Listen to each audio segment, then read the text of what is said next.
Dan Stone está sentado olhando algo em seu telefone, cercado por um interior muito elegante. Ele olha a fotografia de alguém, diz que apenas 5 anos depois escreveram sobre sua morte no obituário. Há 3 anos, a mãe doente, que procurava desesperadamente pelo irmão desaparecido, morreu. Parentes sentiram pena do rapaz, dizendo que ela estava doente há muito tempo, agora estava em um mundo melhor. Stone está no meio de uma sala escura, com milhares de folhetos sobre a mesa. Seus nervos cederam e ele com raiva esmaga um deles. Informações sobre seu irmão desaparecido estão escritas neles. Depois de algum tempo só sobrou aquele pedaço de papel amassado. O herói já mudou muito, agora é militar. Dan se desespera em encontrar seu irmão e decide deixar a América para prestar serviço militar na África. Ele raciocina que é improvável que volte para casa depois disso. Stone ainda está sentado na cadeira com uma camisa preta e abrindo uma espécie de caixa. A caixa contém as coisas encontradas pelo irmão, exatamente aquelas das quais ele nunca se separou. O cara olha as fotos e percebe que por algum motivo seu irmão sempre carregava consigo recortes de algum filme. E há também um relógio que ele deu ao irmão para que ele passasse no vestibular. O irmão diz que esses relógios são muito mais confiáveis que os eletrônicos. Fica muito feliz com o presente. E o personagem principal diz que tem muito bom gosto. Agora ele está sentado no mesmo sofá, só que cresceu consideravelmente, e seu irmão não está mais por perto. Provavelmente, ele também não está mais na vida. Inesperadamente, Dan percebe que o relógio está funcionando e, de repente, ouve-se um som dele. A gravação dizia que foi endereçada a Stone por seu irmão e se ele ouviu, então Nick não estava mais vivo. Dan não consegue acreditar no que está ouvindo, abre a tampa do relógio, mas não vê nenhum outro dispositivo dentro que possa criar som. O falecido irmão pede perdão a Dan, pois por causa de sua morte foi difícil para ele. Nick relata que só queria encontrar uma cura para a mãe deles. Pensou que voltaria rapidamente, mas algo deu errado. No dia 9 de outubro de 2013, Nick recebeu uma mensagem com a tarefa de subir ao topo do obelisco para receber uma recompensa. O cara poderia concordar ou recusar. Ele queria recusar, mas aí se lembrou da mãe doente, então apertou o botão concordar. A partir desse dia ele começou a ter sonhos estranhos. No dia 12 de outubro ele viu algo que definitivamente não era um sonho. Tudo parecia muito real. Em um sonho, o cara viu criaturas semelhantes a elfos e gnomos. Este mundo estava cheio de orcs, trolls, dragões e outras criaturas de contos de fadas. Havia também uma torre alta voltada para o sol. Dizem que se você escalar pode se tornar igual a Deus. Mas Nick não se interessou por isso, ele só pensou no elixir que poderia curar a mãe deles. No dia 28 de outubro, ele reuniu uma equipe de pessoas com ideias semelhantes, e eles começaram a escalar depois de um tempo. Não foi fácil combinar isso com a vida real. No dia 9 de novembro, Nick decidiu sair de casa, pensou que demoraria 6 meses para atingir seus objetivos, então cortou sua conexão com a realidade. No dia 1º de dezembro sua equipe Artia foi a melhor em tudo. No dia 7 de setembro de 2014 ele percebeu que precisava de mais tempo devido à desaceleração na sua subida. No dia 11 de novembro de 2015 eles tiveram desentendimentos com o clã superior. No dia 31 de fevereiro começou uma guerra. Depois de algum tempo o clã hostil foi derrotado. No dia 4 de março de 2016, Nick teve uma amante. No dia 19 de setembro a guerra estourou novamente. No dia 6 de junho de 2017 um traidor apareceu em Artia. Começaram as divergências e as suspeitas. No dia 1º de julho de 2017, o corpo de Nick fica mais pesado. Ele foi claramente envenenado. No dia 30 de outubro metade do clã se dispersa. A guerra continua. O corpo do cara vai se deteriorando lentamente. No dia 1º de novembro sua amada o deixou, perfurando seu coração com uma faca. Seu corpo apodrece. No dia 1º de fevereiro de 2018, ele foi deixado sozinho em Artia. No dia 28 de fevereiro, Stone conseguiu um elixir para sua mãe, mas não tem como mandar para ela, já que está cercado de inimigos. Então Nick percebe que só pode confiar em si mesmo e em seu irmão, mas não vai.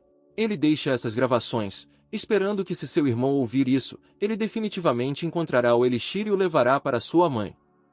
Depois de ouvir a gravação, Dan se senta no sofá em completo estado de choque. Stone fica completamente perdido, pensa no que fazer a seguir e depois de um tempo decide que deve continuar o trabalho de seu irmão. Dan começa a sentir em suas mãos o poder que as pessoas que vivem naquele mundo precisam. Depois de um tempo, o despertar foi concluído, o processo de transmissão das informações ainda não foi concluído. Dan precisava preparar o corpo para a aceitação. O cara ganha habilidades físicas. Habilidades são agregadas. O registro só é possível no obelisco. Dan olha suas características adquiridas. Stone agarra o relógio e promete descobrir o que realmente aconteceu com seu irmão, que o deixou morrer e por que ele não voltou para casa.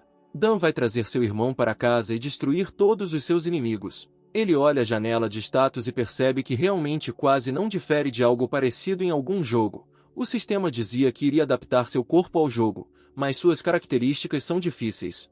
Dan ganha o traço de caráter de sangue frio, mostra equanimidade em qualquer situação e é completamente imune à hipnose. O jogo também apresenta a ele a arte da visão do dragão. O olho do dragão pode até detectar uma mentira sem problemas. Agora o personagem pode ver a habilidade de uma pessoa ou objeto com antecedência. Ele também obtém sentidos aguçados. Seus 5 sentidos básicos são bastante aguçados. Mas o que mais lhe interessava era a habilidade da clarividência.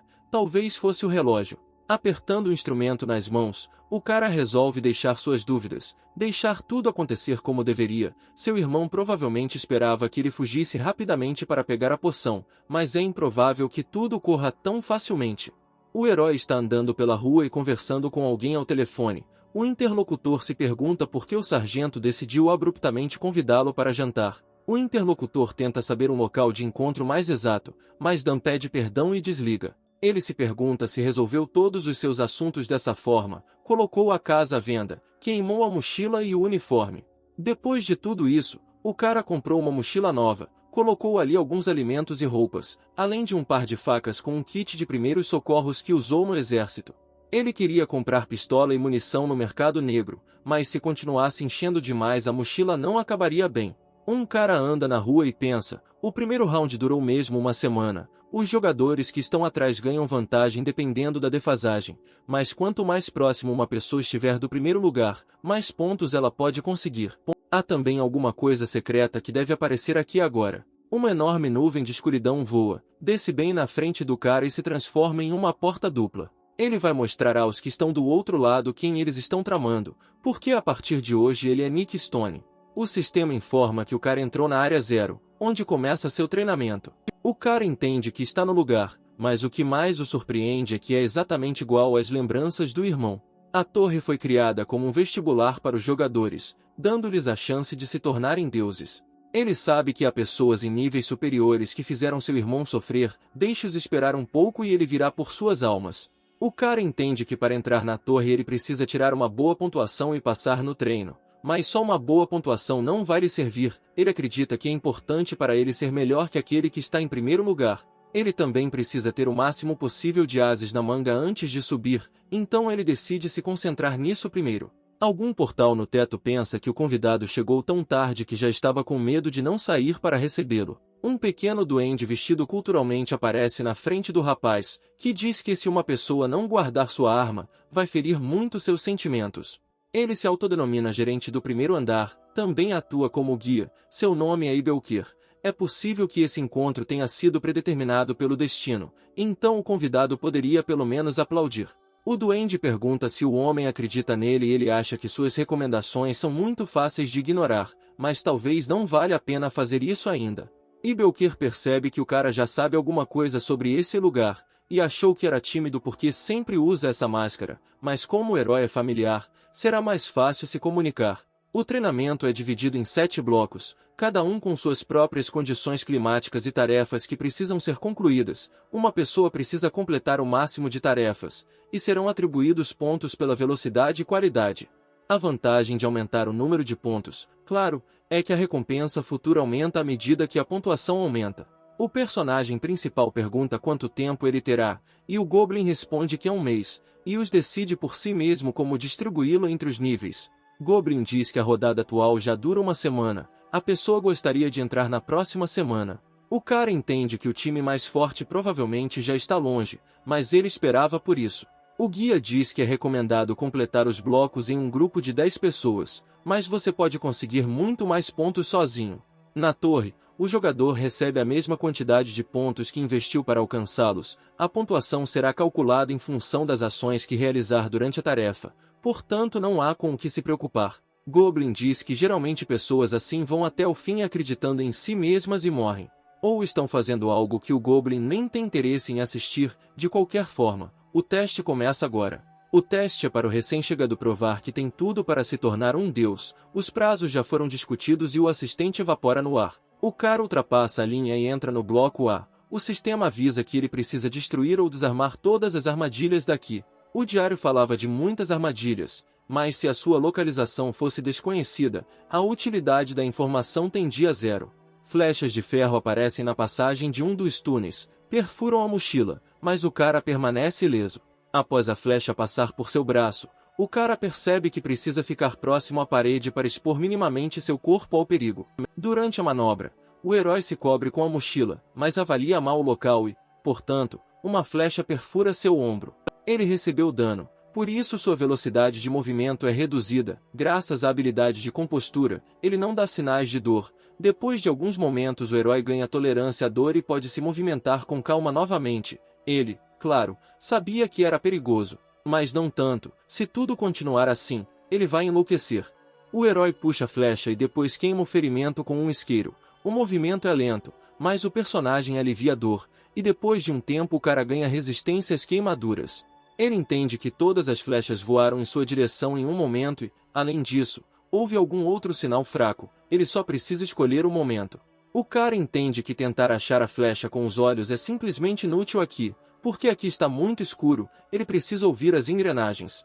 Se tiver sucesso, ele poderá determinar facilmente para onde e de onde a flecha voará. Ele só precisa captar o som que ela fará em um curto período. O cara usa sentidos aguçados. Com a ajuda da audição ele detecta engrenagens acima de sua cabeça. Ele joga uma faca no teto, e ela desmorona, deixando cair muitas flechas. O personagem principal entende como são as coisas aqui. Dependendo de como o cara lida com as flechas, uma certa habilidade melhora. Por exemplo, ao desviar de uma flecha azul, a agilidade aumenta. Se você desviar uma seta vermelha, poderá aumentar o parâmetro de força. E se você deixar uma flecha amarela atingir você, poderá ganhar um novo nível de resistência. Ele lamenta não poder melhorar seus pontos mágicos, mas isso não o impede de aprimorar algumas habilidades. O duende diz que esse cara está cada vez mais se destacando dos demais, e está ficando interessante observá-lo. Mesmo que ele enfrente isso, ainda há muitos desafios pela frente, mas se a criança for inteligente o suficiente, ele os enfrentará. O herói chega ao final da cela, todas as suas habilidades, exceto magia, aumentaram bem, um bom resultado para o primeiro dia. Mas a questão não é inteiramente essa. Sua força, agilidade, durabilidade e poder destrutivo, tudo isso ficou mais forte. De repente, uma cor amarelo pálido o envolve. O sistema diz que o tratamento de suas feridas começou. Ele percebeu que estava em um lugar onde os jogadores poderiam descansar depois de todas as provações que passaram. De repente, ele perde a consciência e, na próxima vez, vê um cara estranho com um manto na frente dele. O herói não entende como chegou aqui se os sentidos aguçados ainda estão ativos. Mas então ele percebe que este é um comerciante misterioso. Ele fica muito lisonjeado por saberem dele. Ele exibe muitos de seus produtos, que podem ser adquiridos mediante pagamento. Ele se oferece para comprar o veneno de uma água-viva, o chifre dourado de uma cabra, o olho esquerdo de Tiamat, mas todos esses artefatos são incomuns. É improvável que qualquer jogador comum consiga comprá-los. O cara acredita que agora ele só pode focar nas habilidades físicas, já que artefatos e habilidades não vão ajudá-lo em nada agora. Inesperadamente, ele ainda encontra na loja algo que pode lhe interessar. Acaba sendo um ticket de reset, que lhe permite retornar ao ponto selecionado. O herói pergunta ao comerciante como ele pode retribuir os itens, ao que ele responde que suas características servirão como um excelente dinheiro. O comerciante diz que não aumentam o preço, porque tem consciência, mas naquele momento o cara vê água mineral, que custa 2 forças. O personagem principal diz que quer comprar este ingresso com todos os pontos que ganhou para voltar ao início. O comerciante pergunta se o cara realmente precisa de ingresso normalmente. Ninguém se interessa por ele. O encapuzado diz que é o primeiro interessado no artefato a voltar. Eles fazem um acordo e o comerciante se despede, esperando que um dia eles se reencontrem. O herói simplesmente sente que suas forças o abandonam, mas uma nova folha se forma em sua palma. Ele rasga o bilhete com as mãos, fazendo com que uma luz brilhante comece a emanar em todas as direções. Dan se encontra de volta ao início do tutorial, como se o tempo tivesse voltado. Ele ganhará tantas estatísticas quanto possível neste nível. O cara corre pelas armadilhas como se soubesse de cor a localização delas. Paralelamente à passagem de nível, Pensa que esta será provavelmente a última repassagem de nível, melhorando as suas capacidades nos treinos. Conseguiu que a sinestesia nas mãos funcione como um relógio. Um dia, ele decidiu usar pela primeira vez a Dragon Eye Art, uma habilidade que lhe permite usar parcialmente os olhos da verdade de um antigo dragão chamado Kalatutsa, com quem seu irmão fez um contrato. Após o primeiro uso, ele ficou simplesmente em estado de choque. Toda a gama de cores parecia simplesmente desaparecer de seus olhos. Ele viu apenas linhas, que lhe permitem ver apenas o contorno de um objeto. Dan mais uma vez chega ao posto de controle após completar o primeiro nível do tutorial. Demorou 4 horas, considerando que passou 34 horas na primeira vez, o efeito no rosto. Ele acha que agora sua força será suficiente para lutar com alguns jogadores. Ele já está muito atrás, então não pode mais ficar. Dan entra na sala do chefe e percebe que, para ganhar pontos, ele precisa limpar 2 blocos seguidos ao mesmo tempo. Nesta sala, facas de fogo voam em sua direção, o que acabou sendo ainda mais rápido do que ele esperava, o que não o impediu de repeli-las. No momento da reflexão, ele não percebe como há uma placa de pressão embaixo dele, que abre um buraco com espinhos embaixo dele, e cair será equivalente à morte, mas sua agilidade o ajuda a não cair. Mais à frente, surge um corredor com armadilhas de fogo vindo de todos os lados. Graças à habilidade de compostura, que confere resistência a queimaduras, e sentidos aguçados, o herói passa quase sem danos. De repente, uma sombra brilha acima de sua cabeça, e então algo semelhante a um punho atinge seu estômago. O cara sai voando e olha para seu agressor. Acontece que é um espantalho de cobre que copia completamente o comportamento do jogador, sendo também capaz de atacar a uma certa distância. Ele lembra que seu irmão disse que o boneco não só copia as habilidades dos jogadores, mas também pode utilizá-los em uma versão mais forte. Só após derrotar este a passagem para o chefe se abrirá. Só existe um caminho direto para a testa, ou um mais adequado para ele. Esfaqueie-a. Dan usa seu olho de dragão e se aproxima do ponto fraco do boneco para lidar com ele, mas o inimigo se esquiva sem problemas. Alguém atrás diz que ele está se movendo por causa dos sensores. Precisamos encontrá-los e destruí-los. O cara conhece o ponto fraco, então, ignorando o conselho, corre direto para lá, perfurando o boneco com uma faca. O inimigo explode, e o cara que está atrás não entende como o herói conseguiu tal resultado. Dan olha para o outro recém-chegado e pensa que ele demorou muito para entender que o boneco usa sensores para copiar seus ataques aprimorados. Um simples jogador não consegue entender isso, então surge a pergunta como ele sabia disso. Apesar de ser bem menor, ele fica parado e corajosamente pergunta o que o cara pretende fazer com ele, enquanto Dan pensa em como ele parece fraco. O personagem principal diz que não parecia estar planejando fazer nada, mas como o menino sabe dos sensores. Dan está muito interessado na fonte da informação. O menino murmura alguma coisa. Ele diz que pôde ver os fios mágicos envolvendo o boneco, e o herói entende que esse garoto está fortemente ligado à magia, o que é raro mesmo entre quem sabe controlá-la.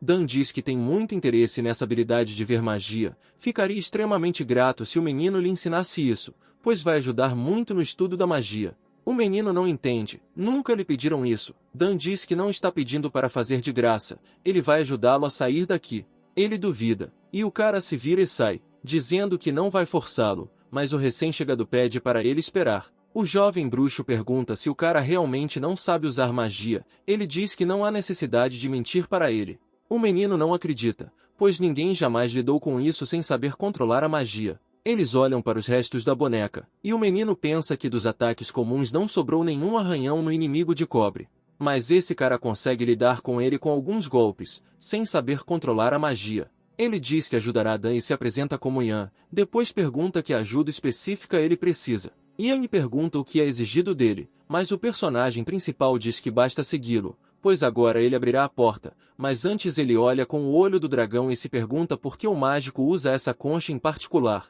Dan diz que, a julgar pela sua verdadeira forma, ele tem cerca de 10 anos. Aparentemente, ele realmente não é a pessoa mais comum.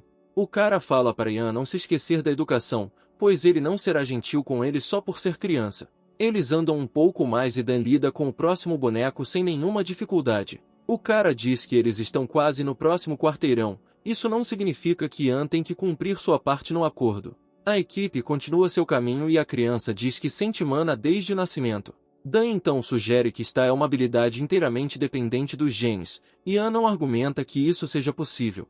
Já houve situações em que algumas habilidades foram passadas de geração em geração e despertadas em uma criança, mas isso é muito raro, e Ian disse que ele é uma dessas pessoas.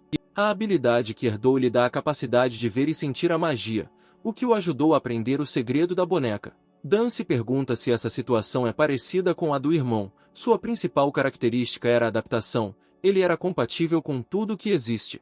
Ao contrário das pessoas da Terra, ele usava magia sem problemas, e quando encontrava algo perdido e o consertava, podia usá-lo como se fosse seus próprios dedos. Ele sabe disso porque seus companheiros ficaram muito surpresos com o que ele fez. O dragão o escolheu justamente por causa de seu domingo. Ian diz que tecnicamente essas pessoas são gênios, mas ele não é um deles, é apenas um reservatório. Graças ao fato de Dan ter concluído o bloco 1, ele recebe um bônus de 500 karma. O karma é muito importante na torre, é a base deste jogo. Os administradores o distribuem como recompensa, e também pode ser usado para trocar coisas muito úteis. Como jogador, você precisa coletar o máximo de karma possível. No primeiro bloco ele tem muito karma. Mas isso ainda não é suficiente, ele precisa de mais, tanto quanto puder arrecadar. Eles entram no segundo bloco e veem uma sala grande e iluminada onde há muitas pessoas. As pessoas não entendem quem é esse cara de máscara. Será que sobrou mais alguém treinando depois de uma semana? Ian pensa em entrar. Dan o chama, porque não quer que ele fique sozinho. Na entrada há uma estranha companhia que olha para Ian com desconfiança. Dan presume que este é o time em que Ian fazia parte, e ele descobre que está certo. O menino não vai mais fazer negócios com eles. O cara pergunta sobre o time e Ian esquece que não falou nada sobre isso. Dan decide continuar sua comunicação com o menino para aprender mais sobre magia e seus segredos. O cara pede a Ian que lhe diga como é mais fácil para ele sentir a magia e controlá-la. O menino diz que não sabe, mas para falar a verdade, ele conseguiu controlar a magia durante toda a vida. Ian planeja esperar até a formatura e depois voltar para casa, então eles seguem caminhos separados. Um cara diz que gosta da chama nos olhos do ex-time de Ian. Essas pessoas deveriam fazer grandes coisas. Este é Bald, o representante de Aranda, e ele estará esperando por eles na próxima sala de espera para se unirem. Ele os abandona, e as pessoas ficam extremamente felizes por poder se juntar a esta poderosa guilda e provar seu valor. O esquadrão luta sem sucesso contra os bonecos de cobre e acredita que são simplesmente impossíveis de contornar. Eles estão em apuros. Se não conseguirem superar esses oponentes, não conseguirão nem passar no teste, muito menos sobreviver. O cara acha que Ian não adianta muito. Sua capacidade de analisar o fluxo de mana, ele sempre fica atrás. Portanto, ele decide fazer um movimento desesperado e joga o cara bem entre os bonecos para passar despercebido. Ele grita com eles para que não o abandonem. Como puderam fazer isso? Ian se pergunta o que seu antigo time, que o abandonou tão cruelmente, quer dele agora. Eles perguntam com tristeza como ele conseguiu sobreviver, e ele diz que isso não deveria preocupá-los. Ele pede que eles se percam de forma amigável. Eles provavelmente têm vergonha de olhá-lo nos olhos depois do que fizeram, então é desagradável para ele olhar para eles. Ian oferece ao deprimido grupo de aventureiros a aparência de que nada aconteceu e que eles não se conhecem. Um deles se curva para o menino e diz que sente muito e que fará qualquer coisa por ele, desde que não conte a ninguém o ocorrido. Ele tenta explicar por que isso é importante, mas diz que não é bom com detalhes. Pede veementemente ao menino que não conte isso a ninguém. Após essas palavras, todos começaram a orar para que Ian esquecesse todas as ofensas contra eles. Ele diz que não entende de que tipo de besteira eles estão falando, mas pede que se percam. Ele não quer mais ver suas caras nojentas. Esse cara entende que não pode deixar tudo assim, pois já contou ao Build que Ian sacrificou a vida por eles. Se o menino deixar alguém escapar, essa pessoa perderá sua posição na guilda, pela qual vem lutando há tanto tempo. Ele acha que na primeira vez foi difícil traí-lo, mas na segunda vez isso se torna comum. O cara acha que pouca gente olha nessa direção, então ninguém vai perceber como se livram dele. O cara pega a lâmina para se livrar de Ian quando o momento certo se apresenta. Mas alguém coloca a mão na mão dele e diz que não teria sobrevivido à provação que aquele menino sofreu. O homem se vira e está prestes a atacar Dan, mas é mais rápido e corta a mão do agressor com uma faca. O herói pensa que poderia facilmente ter ido parar no próximo quarteirão, mas quando soube que Ian havia sido traído por seus aliados, não conseguiu se afastar. Então ele cobre a voz e percebe que aquela situação na verdade o lembrava de algo. Isso parece exatamente o mesmo que aconteceu com seu irmão. Ele também foi esfaqueado nas costas por seus próprios aliados. Os aliados sacam suas armas, perguntando-se de onde veio esse mascarado. Ele está aqui há muito tempo e eles não o viram. Eles entendem que esse cara é um verdadeiro profissional, e Dan diz que se você vai esfaquear alguém pelas costas, você mesmo precisa estar preparado para isso. O ferido pensa como esse atrevido ainda se atreveu a fazer isso com a mão, balança os braços e diz que vai matá-lo. O herói se esquiva habilmente para evitar ser atingido e depois torce a mão do inimigo e lhe deseja sorte em seus negócios. Alguém do grupo pergunta por que Dan está fazendo isso, já que não fizeram nada com ele. Dan diz que faz o que quer, assim como eles, porém, o homem fica surpreso, ou por não entender a essência, ou por o cara saber do plano deles. Ele diz a eles para largarem as armas e torce o braço do camarada com mais força. A vítima, se contorcendo de dor, grita para que finalmente larguem a maldita arma. Seus companheiros jogam suas espadas no chão e pedem a Dan que solte Kanye. Ele diz que eles são tolos, então torce a mão com tanta força que Kanye perde a consciência. As pessoas dizem que não concordaram com isso, mas Dan desfere um golpe poderoso no queixo do orador. Todos correm para atacar, mas no final o cara sai ileso e os ex-aliados de Ian reclamam de ferimentos recentes. Dan então se vira e dá um soco no rosto de todos até eles espumarem pela boca. Ian, que assistia tudo de lado, claro sabia que o cara era forte, mas não pensava muito. Dan se aproxima do menino e diz que ele babou, e ele, por sua vez, enxuga rapidamente com a manga. Ele deseja boa sorte na vida a Ian e recomenda ter mais cuidado com a escolha das pessoas no futuro. O menino grita para Dan que está partindo, que está muito grato a ele e que um dia com certeza se tornará tão forte quanto ele. Ian pede ao cara para dar uma olhada nos jardins de flores de prédio algum dia. Um maltrapilho pede ao companheiro que olhe alguma coisa, mas ele está dormindo. Ele o afasta e diz o que aconteceu de novo. Por que não o deixa dormir? O primeiro se agacha e pergunta ao segundo se ele viu o que aconteceu. Aquelas crianças que estavam andando e lutando com a situação parecem ter conseguido o que queriam. O segundo se alonga e diz que era óbvio com seus personagens. Em geral, eles não eram muito diferentes de nenhum punk. O primeiro diz que é um pouco surpreendente que aquele cara os tenha derrotado sozinho. O segundo parece surpreso, aguardando a continuação. Ele diz que isso aconteceu na sala de espera. Parece que passou no bloqueio como jogador solo. O segundo não entende de onde pode vir tal jogador agora. Isso é raro. Esses caras não eram ninguém, então não haverá consequências. O primeiro se pergunta se deveriam levar esse cara com eles, já que ele está sozinho, não tem amigos. A menina diz que ainda não tem certeza se vale a pena, afinal os caras de Arandam podem ficar bravos. Ele pergunta há quanto tempo ela está preocupada com essas pequenas coisas. Ela concorda. O primeiro vai dar uma olhada em Dan mais de perto. Ela diz a quem para desistir, mas ainda concorda em ir com ele. Existem 4 portas no próximo bloco. Para passar no teste, você precisa escolher uma e limpá-la. As portas estão dispostas em ordem de dificuldade da esquerda para a direita. O irmão escolheu a porta azul para facilitar o caminho dos companheiros, mas descobriu-se que se enganou muito, pois as recompensas diferem nas diferentes portas. Então Dan decide que a porta preta é a melhor escolha para pessoas como ele. O sistema diz que na porta preta ele precisa superar a lagoa, chegando vivo ao outro lado. Este é um lago criado a partir da água de um gigante que morreu enquanto o carregava. Há muitas criaturas vivas dentro dele. Esta água é incomum. Sua densidade e pressão são completamente diferentes da água comum. Ela matará uma pessoa comum quase que instantaneamente.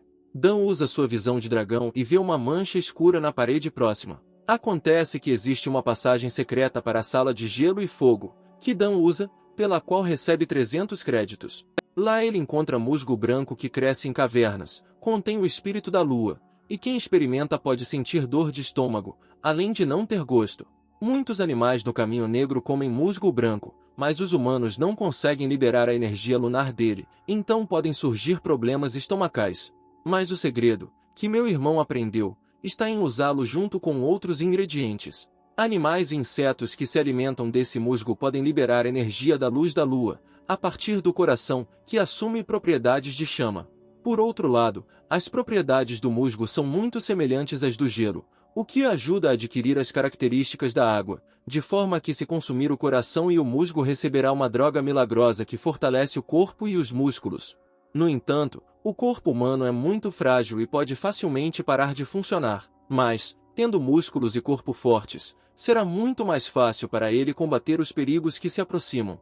E para obtê-los, ele precisa de um coração e de um musgo. ele decide pegar o primeiro de uma centopeia que estava prestes a atacá-lo. Esta centopeia, embora coma musgo, prefere carne. Surge uma missão segundo a qual Dan precisa matar o máximo possível dessas criaturas para que não destruam o ecossistema. Uma criatura gigante persegue o personagem principal. Tudo o que ele pode fazer é fugir. Ele tentou esfaqueá-lo com uma faca, mas entende que o projétil é muito forte para ele. A arma lançada antes teve um bom efeito sobre ele, mas não foi suficiente. Dan entende que não conhece o poder da centopeia e que a profundidade desta sala não é clara para ele, então ele precisa lidar com isso o mais rápido possível. Ele usa sua visão de dragão e encontra um ponto fraco no corpo da criatura quase no centro de sua barriga. O herói entende que precisa escolher o momento certo para o ataque para que ele tenha sucesso. Dan enfia suas facas no lugar certo com toda a força, mas percebe que sob a primeira concha há também uma segunda. A centopeia ataca e traz ao herói fortes dores, 4 costelas quebradas, 2 fraturas na coluna e afinamento do sangue na veia da coxa esquerda. Graças à sua compostura, Dan permanece consciente e também ganha resistência a choques e venenos. Sem perder a consciência em tal situação, ele adquire um conhecimento profundo sobre o espírito de paciência e a força de vontade, e aprende a habilidade de resistir às leis da natureza. Quando a centopeia se aproxima, Dan usa sua nova habilidade de desejo para lutar e enfia uma faca bem em seu rosto. Ele percebe que o único lugar sem casca dura é o estômago, então desfere um golpe forte ali, sangue azul jorrando do ferimento.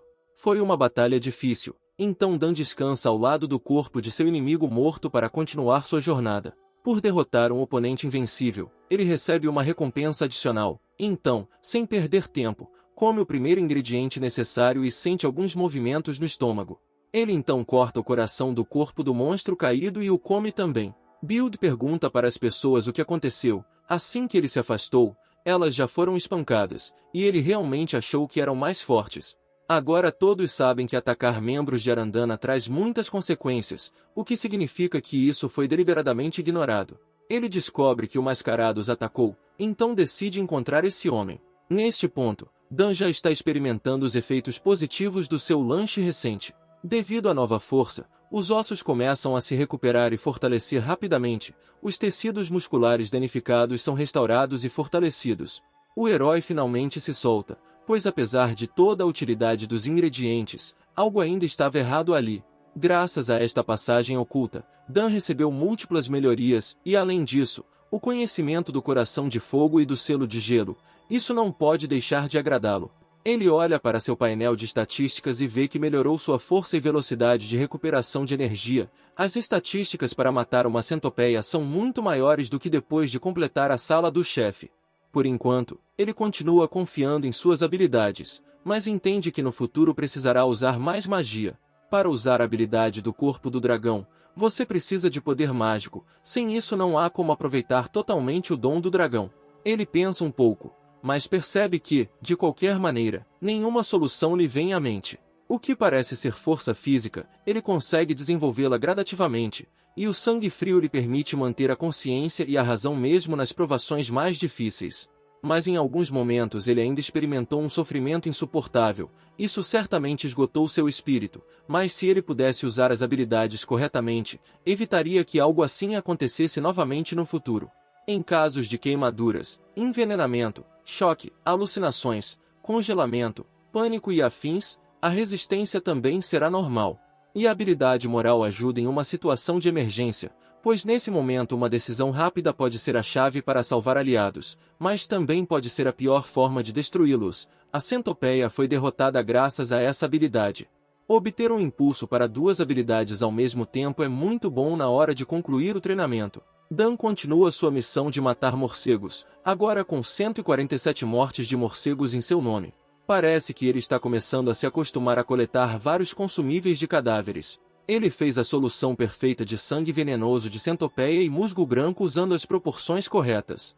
Se você derramar esta solução nas presas e garras de um morcego, obterá um pó. Ele contém as propriedades ígneas dos monstros. Se incendiado, resultará em uma explosão de poder inimaginável. As próximas na fila são as formigas nômades azuis. A faixa de tamanho varia de 30 centímetros a 1 metro. Cerca de 100 formigas se agrupam em torno da formiga rainha e formam uma única colônia. A peculiaridade de uma colônia de formigas é que as formigas comuns estão prontas para arriscar suas vidas pelo território, então enfrentar 100 de uma vez é uma verdadeira loucura. Mas o problema é que a adaga vampírica de Báthory, que ele procura, está localizada fora desta sala. A rainha vampira foi um dos monarcas mortos há muito tempo, dizem que foi fortalecido drenando vidas e até habilidades de outros. Ainda havia muitos jogadores e até planos que nunca se recuperaram dos danos. Quanto menor o número de classificação de um item, mais legal ele é. E como esta adaga é um item lendário pertencente a uma rainha vampira falecida, sua classificação é baixa. Dan percebe que é improvável que consiga lutar cara a cara com as formigas, então decide usar um truque. Ele espalha pós sob o nariz das formigas inconscientes e depois usa um isqueiro. A explosão cobre todo o ninho. 217 formigas morreram na explosão, outras 89 foram queimadas. O cara tem que matar mais algumas formigas sozinho, mas isso não é difícil para ele. A maioria dos que ele conseguiu destruir eram filhotes ou larvas. Ainda há muitos adultos, ele consegue lidar com eles mesmo depois de receber a adaga. Agora, ele passa para negócios mais perigosos. Na frente dele está uma grande formiga com asas carbonizadas, que provavelmente é a rainha.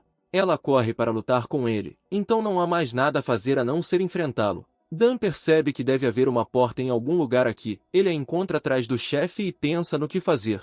Ele joga 3 facas como distração e depois corta 2 pernas, fazendo com que a criatura caia. Os trabalhadores vêm em seu auxílio, então todos rapidamente se esquecem do herói. Dan passa pela porta e se encontra no templo da rainha vampira. Ele vê que nas mãos da estátua está seu objetivo, uma adaga vampírica. Finalmente ele o encontrou. Um item oculto que o ajudaria a diminuir a distância com os líderes. Esta faca é famosa não apenas por seu excelente poder de ataque, mas também pelo fato de poder causar sangramento ao inimigo usando a habilidade especial da arma Blandmark, mas o valor real está em outro lugar. A adaga escolhe seu dono, então se Dan não se aproximar, sua alma será absorvida. Mas se houver uma pessoa dentro dos limites do treinamento que seja capaz de utilizá-lo, então este provavelmente é o personagem principal.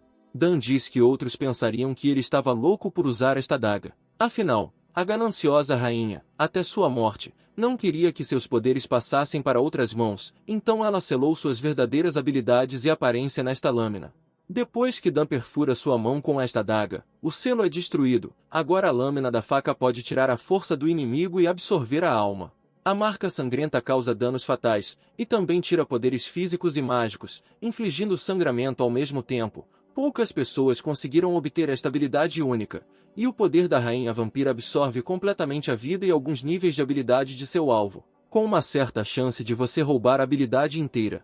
Com muitas formigas batendo a porta, Dan acha que está uma ótima oportunidade para experimentar novas habilidades. O herói sai e corta algumas formigas sem problemas, depois salta para a próxima. Ele pula em cima dele como um cavalo e está prestes a devorá-lo com uma faca. A lâmina sofre mutação e morde a formiga para roubar sua força e energia. O chefe da formiga rainha foi absorvido, muitas estatísticas foram aprimoradas e a habilidade com as armas foi ligeiramente melhorada. O nível de mérito adicional também aumenta, o moral das formigas restantes é significativamente reduzido e o ninho é rapidamente destruído.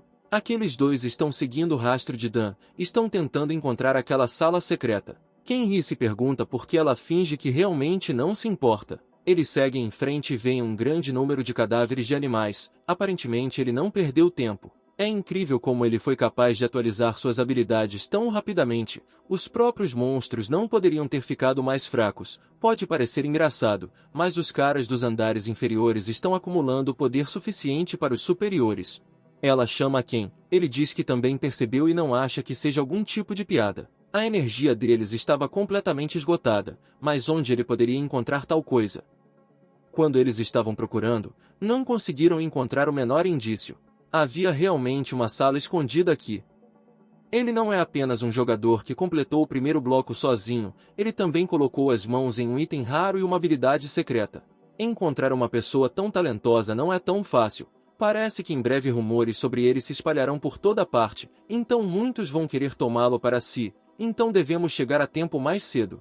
Enquanto isso, Dan destrói uma pequena salamandra marrom. 1000 monstros foram mortos. Todas as partes do coração de fogo e do selo de gelo foram coletadas. Elas afetam o corpo, mudando. Com a ajuda de uma adaga, ele conseguiu absorver as almas dos monstros. o que melhorou muito suas características, principalmente a capacidade de aprimorar o esqueleto. Ele também tem uma velocidade de recuperação aumentada, o que o ajudará a reduzir os danos mesmo em uma situação crítica. Mas a outra razão pela qual ele precisava dessa habilidade, graças a isso começou a restauração da habilidade hereditária. Agora sua habilidade Imperfect Dragon Body foi alterada para Low Level Dragon Body. Ele se recusa a registrar seu nome após concluir o treinamento, pois não adiantará nada, apenas atrairá a atenção de jogadores de alto nível. Dan está feliz por ter subido para o 281º lugar no ranking, mas isso não muda o fato de que ainda há muita gente pela frente. Edora, Pan e Khan desde os primeiros lugares. O que estão fazendo? Ele deve acelerar ainda mais. Ele ouviu alguma coisa, poderiam ser outros jogadores, mas não viu ninguém enquanto esteve aqui. Dan pensa que os caras que ele feriu estão perseguindo, então quando ele vê uma silhueta atrás de uma pedra, ele joga uma faca ali. Quem salta da esquina e desvia o golpe dado na garota, empurrando-a para longe. O cara pergunta o que esse maluco está fazendo. Dan diz que achava que eles eram de Aranda. Quem se pergunta o porquê? O cara percebe que não era à toa que eles o estavam perseguindo. Quem diz que isso não significa que você pode atacar assim de repente? Dan pergunta o que aconteceu com eles. Já que estavam perseguindo um homem sem deixar claras suas intenções, o casal fica um pouco envergonhado. O ruivo coça o pescoço e pede perdão. Dessa vez eles foram muito estúpidos. O cara se pergunta por que eles ainda o perseguiam. Quem diz que eles querem que ele se torne seu companheiro, para constrangimento ainda maior da garota.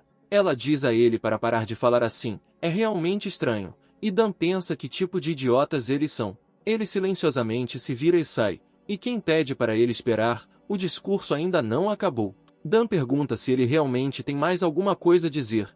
E o cara diz que não respondeu se vai virar camarada. O personagem principal diz que isso é impossível, pois não sabe quem são e, em geral, não se sente atraído por jogadas em equipe. O segundo cara olha para ele com extrema surpresa e pergunta se ele realmente não o conhece. Agora Dan fica um pouco desconfiado e diz que não sabe quem ele é. O cara fica em choque questionando, será que não o conhecem mesmo? Como pode ser isso? Ele é um dos melhores pelo resultado do treino. A menina diz que o irmão mais velho é muito gentil, mas seu principal defeito é se gabar, por isso às vezes é simplesmente impossível falar com ele, mas ele não é uma pessoa má. Ela diz que eles começaram errado, deveriam ter se apresentado primeiro. Ela é Doyle e ele é quem?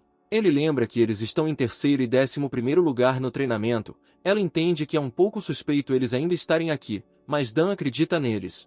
Ele usa o olho do dragão para descobrir mais informações sobre eles. Ele aprendeu recentemente que se você usar essa habilidade para olhar para uma pessoa com pensamento positivo, seu corpo ficará quase transparente, se ao contrário, uma leve escuridão se tornará claramente visível.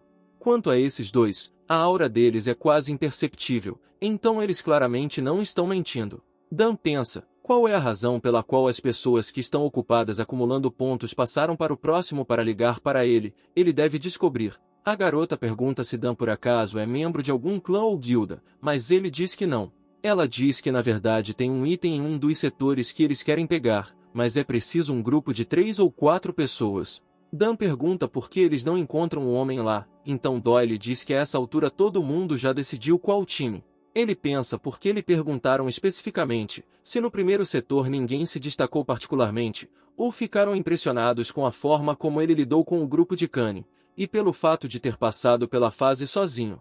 Dan pergunta se eles realmente precisam de outra pessoa, eles são tão fortes. Ela diz que é assim, mas não consegue contar com mais detalhes. Porém, o personagem principal entende que eles precisam da coroa de Hogan, que fica em um covil escondido, que ele descobriu e seu irmão. Mas tem o rei lagarto Hogan. Ele é muito cruel e forte, é preciso muita força para derrotá-lo. A coroa aumenta o número de pontos de grandeza e adiciona habilidades de liderança, então ele não precisa dela. Além disso, seu irmão foi cruelmente traído pela própria equipe. Na torre nunca se sabe quando será apunhalado pelas costas. Em condições tão brutais, não deveria haver razão para abandonar seus camaradas, mas às vezes isso se torna apenas uma forma de se livrar de alguém. Doyle diz que eles não ficarão endividados, se houver algo que Dan queira, então eles vão trazer para ele como recompensa, parece que está em uma boa condição. Ele acredita que uma pequena perda de tempo valerá a pena até mesmo visitando este lugar, pois é secreto. Dan diz que irá com ele se cumprirem uma condição. O cara diz que todos os artefatos que encontrarem, exceto aquele que eles precisam, irão para ele. O casal concorda com esses termos se Dan também se beneficiar. Eles apertam as mãos, e o cara pensa que isso é um campo de batalha, não precisa dar nome, então ele tenta inventar um novo, fica bastante satisfeito com Caim. Dan recebe múltiplas recompensas por passar todos os blocos para aquele que seus novos companheiros precisam. Neste local eles já conseguiram matar o Goblin, ele obviamente não gostou. Quem não vai entender como esse cara consegue aprimorar suas habilidades tão rapidamente? Afinal, eles completaram apenas alguns setores. Eles matam um monte de goblins e abrem uma grande porta dupla. Neste setor acontece que a grama onde você pode até andar. Todos os heróis reagem de maneira diferente ao fato de haver luz solar aqui, e não à escuridão das criptas. O treinamento é dividido em duas partes, interna e externa. Na interna os jogadores, avaliando sensatamente suas capacidades, passam de um ponto a outro. E nas zonas externas você não pode atualizar suas habilidades, o que significa que você precisa usar apenas o que tinha antes. Dan recebeu um token. Os tokens estão escondidos em todo o setor, você precisa coletar 99 para confirmar suas habilidades. Quem fica atrás dele diz que o enfurece o fato de Caim estar sempre um passo à frente. Ele acha que as fichas estão muito bem escondidas, então será muito difícil encontrá-las, mas fácil retirá-las. Quem não parece interessado neste token, talvez ele já tenha coletado todos eles. Dan diz que recebeu uma tarefa, deixe-o levá-lo até a sala, e ele irá coletar fichas ao longo do caminho. Mas quem diz que isso pode não ser tão simples? Esse setor é muito maior que os anteriores, existe diferente paisagem e ecossistemas. No leste existem muitas montanhas negras pontiagudas cobertas de nuvens. No oeste existem prados espaçosos através dos quais correm vastos rios. No sul existem muitas colinas de formato quase ideal. Ao mesmo tempo, a parte norte é totalmente preenchida por muitas florestas densas. Mas nas profundezas da Floresta do Norte existe uma verdadeira área pantanosa, então os monstros são diferentes em todos os lugares. Fora da floresta, existem principalmente pequenos monstros, como goblins e kobolds. Mas se você entrar no matagal da floresta, poderá encontrar ogros e trolls lá. O pântano é habitado por verdadeiros lagartos humanoides. Nas partes oeste e leste há orcs e vermes da areia enquanto lutam contra monstros. Você pode encontrar fichas em todos os lugares. E o objetivo deles, entretanto, é o pântano, então eles irão para lá. Alguém conta ao Build que o cara que derrotou o time de Kai também se juntou a Kim e Doyle, não estão em outro setor. Algum homem alto, ou dois anões, dizem que esta informação é imprecisa, mas Kim e Doyle não foram vistos lá, mas foram vistos na sala de espera daqui. Ele fica extremamente insatisfeito porque seu funcionário sabia disso antes, mas não o informou, pede perdão e também relata que parecem tê-lo levado para a equipe. Se há alguma verdade nisso, então isso também se aplica a eles, porque Kim e Doyle são tolos. Esse cara só está piorando as coisas ao colaborar com eles, agora ele está ignorando mais do que apenas Aranda. Ele se apoia na mesa e diz seriamente para ele avisar que é hora de eles irem atrás do mascarado. Dan não consegue acreditar que já chegou aqui e não descansou esse tempo todo. O céu na África era o mesmo, meu irmão também adorava tanta paz e sossego. Kim e Doyle são diferentes dos outros jogadores, sorriem o tempo todo, mas ao mesmo tempo sempre confiam em suas habilidades. Eles têm algo que os outros não têm, tipo essa rotina é normal, eles estão acostumados com esse tipo de vida, são incríveis, de onde vêm essas pessoas? Eles também têm um nível de interação incrível, com quem geralmente sendo o agressor físico e Doyle liderando e pensando, eles confiam suas vidas um no outro sem sequer pensar nisso, não seria possível se eles não tivessem confiança suficiente em uns aos outros. Mesmo assim, me pergunto que tipo de relacionamento esses dois têm, definitivamente não são irmãos, são profissionais e nada simples, mas, infelizmente, ele não consegue descobrir por que são tão próximos. Mas é óbvio que eles parecem bons, isso até levantou o ânimo de Dan. No entanto, ele não acha que queira aprender mais sobre o relacionamento deles ou se aproximar deles. Eles apenas o lembram de seu irmão. Quanto mais profunda a noite, mais emoções inúteis ele queria se livrar. Quem acorda? Caim pergunta que é muito cedo para ele levantar em patrulha. Ele diz que é impossível dormir com tanto barulho. Doyle também acorda e pergunta se eles vão deixá-los em paz. Caim diz que queria ir cuidar deles sozinho e pede perdão se os acordou. Ela não se ofende, pois todo o seu corpo ainda está dormente para dormir na mesma posição, e agora ela terá a oportunidade de se aquecer. Doyle pergunta se essas pessoas vieram aqui de propósito ou se encontraram seu acampamento por acaso. Quem pega sua arma e diz que o principal é que ele tem uma espada, e o resto é secundário. O cara está cortando os arbustos e os feridos atrás dele se perguntam como descobriram. O ruivo pula por cima dos arbustos e corta 3 pessoas seguidas. Acontece que Doyle sabe como domar insetos, então um enxame de mosquitos cuida das pessoas. Eles simplesmente cercam completamente as pessoas e começam a se alimentar delas vivas. Fran e sua equipe são os catadores mais ativos neste local. Eles se defendem coletando fichas, mas também gostam de levar outros itens, por isso aumentaram sua força física, podendo também revender fichas. E também, há lugares onde os jogadores também são adequados como recurso. Escravos, consumíveis para experimentos, apenas animais de trabalho. Os objetivos podem ser completamente diferentes, mas o vendedor não liga.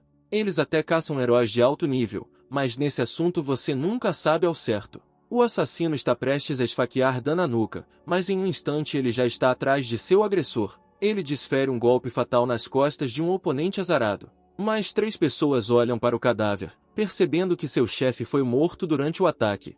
Eles querem vingar seu comandante, mas cada um também encontra morte nas mãos de Caim. O grupo olha para os muitos corpos em seu acampamento e percebe que eram 21 no total. Dan diz que encontrou apenas 86 tokens neles, e Doyle diz que eles passaram muito tempo no setor. Muito provavelmente eles venderam a maior parte dos tokens, e isso foi um suprimento. Mais de 1000 pessoas entraram neste setor, poderiam ter encontrado alguém várias vezes. Não é surpreendente que haja tantos tokens aqui. Doyle diz que os ricos ficam mais ricos e os pobres ficam mais pobres. Na verdade, não há mais nada a fazer neste setor senão tornar-se um vencedor, onde a minoria forte tira aos fracos. Não importa como eles fazem isso, os jogadores fortes ainda conseguem tokens rapidamente, e os fracos sempre não têm o suficiente. A menina diz que eles arrancaram o máximo de fichas possível dos jogadores, pois com a ajuda deles também podem pagar o misterioso comerciante. O casal manda Caim pegar todas as fichas para si. O rapaz não entende o motivo de tamanha gentileza. Eles dizem que ainda não pagaram o adiantamento da transação, mesmo que seja, eles não precisam mais dos tokens. Dan coloca suas coisas na mochila e percebe que esse setor é um ótimo lugar para conseguir pontos extras. E também aquela criatura que ele queria capturar antes mesmo de entrar no treinamento está em algum lugar aqui, então ele precisa restaurar rapidamente sua habilidade hereditária.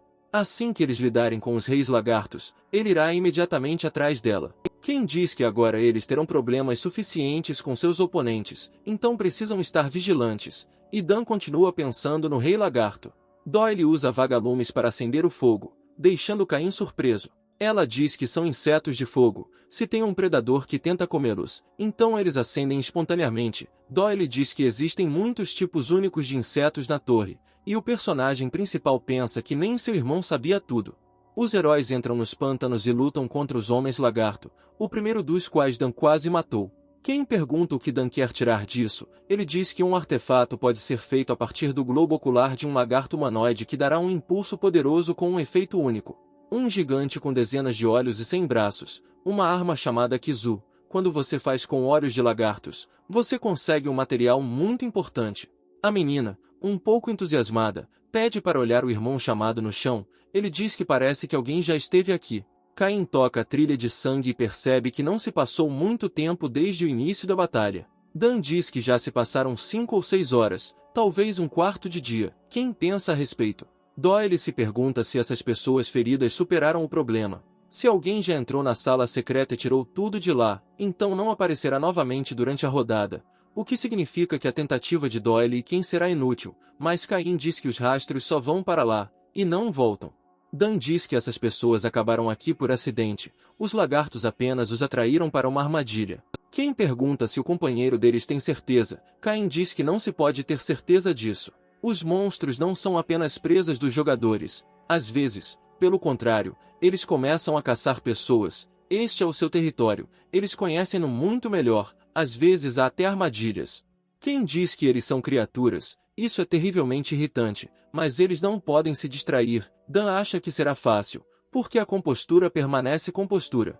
O cara começa a contar que o covil de Argan fica aqui, e Caim brinca junto com eles, muito surpreso. Ele diz que aqui está escondido o rei dos répteis parecidos com lagartos, que é tão forte que Doyle e quem não podem derrotá-lo sem apoio. Caim diz que se intervir, as chances aumentarão.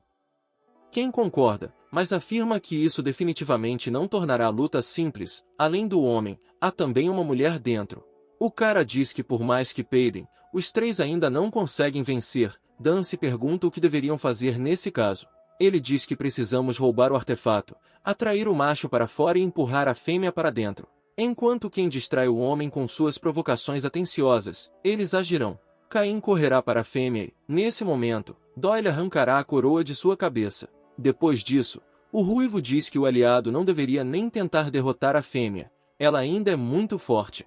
Dan concorda. Ele lembra que no exército realizou tarefas semelhantes a esta. Lá ele não confiou no acaso, então era um soldado que deveria ouvir ordens de cima, mas agora é na verdade um mercenário trabalhando por uma recompensa.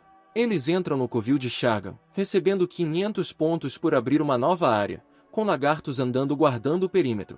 Shargan aparece e pergunta como as pessoas ousaram invadir seu território, para que não esperassem misericórdia dele. Para a vitória, o jogo oferece uma coroa, uma espada e um item raro, e o lagarto corre para a batalha para esmagar os intrusos. É a primeira vez que Dan sente uma tensão tão forte. Mesmo quando começou a treinar era mais fácil, as sensações são as mesmas de África.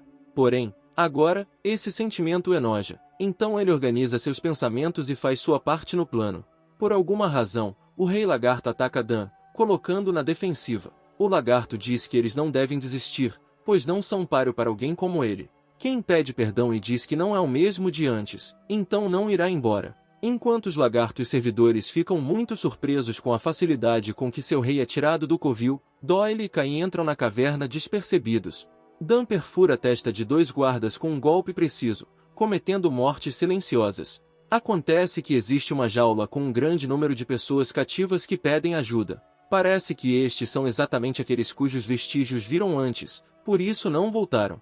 Isso é uma espécie de comedouro para essas criaturas comerem quando quiserem. Se você libertá-las, elas não poderão tirar a coroa da fêmea. Caim, entendendo os pensamentos da garota, diz que ela pode aparecer em breve, então Doyle precisa se esconder. Ela pergunta se isso realmente não irrita seu parceiro. É terrível. A menina diz, ele realmente não sente nada com tal visão, ele não entende por que deveria, ele acha que deve haver algum problema com a idade dela. Dan diz que ele também é humano. Se isso não o deixa com raiva, ainda assim não significa nada. Doyle não entende como ele consegue ficar tão tranquilo. Ele diz que agora vieram atrás do patrão. Quem agora pode estar em perigo? Isso finalmente faz a garota pensar na pessoa próxima a ela, e não nos presos. Caim diz que o cara não pode derrotar Argan sozinho. Quanto mais tempo eles ficam aqui, mais perigo eles o expõem. Ele diz que eles precisam definir prioridades com sabedoria. Se não fizerem isso, ele irá embora e não está claro o que acontecerá com eles então. A garota dá um forte tapa na cara e pede perdão por não ter pensado nisso antes. É hora de terminar, já que quem está esperando por eles.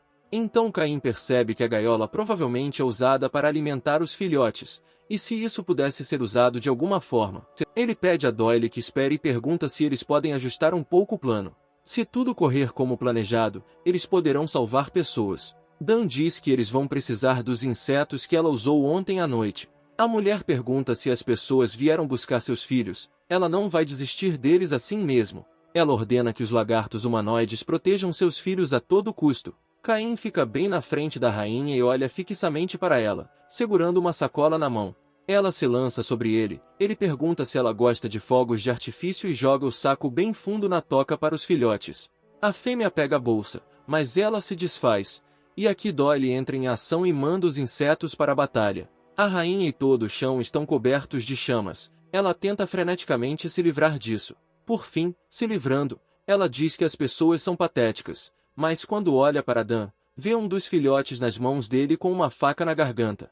Ela grita de raiva. Como ousam fazer isso? A fêmea manda soltar o filhote. Ele levanta o outro e diz que se eles tratam mal as pessoas, então eles próprios deveriam estar prontos para virar gado.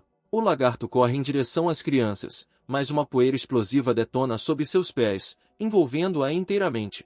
Depois disso, a mulher sofreu ferimentos graves. Ela deitou no chão e se contorceu de dor, deixando cair a coroa e a clava. Boistaraga é destruído. Pontos adicionais são obtidos. Os lagartos entram em pânico. Caim diz que pessoas e monstros não podem coexistir no mesmo mundo.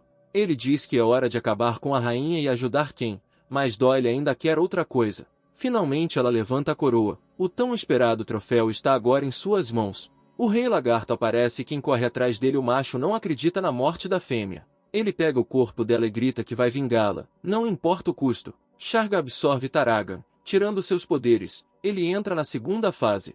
Embora seja mais fraco que Taragan, com a ajuda de sua habilidade de furacão de fogo, ele conseguiu se tornar um líder. Se não tivessem tempo de se esquivar, certamente morreriam. Mesmo que não morram aqui, com certeza podem ser nocauteados, então isso é um grande risco.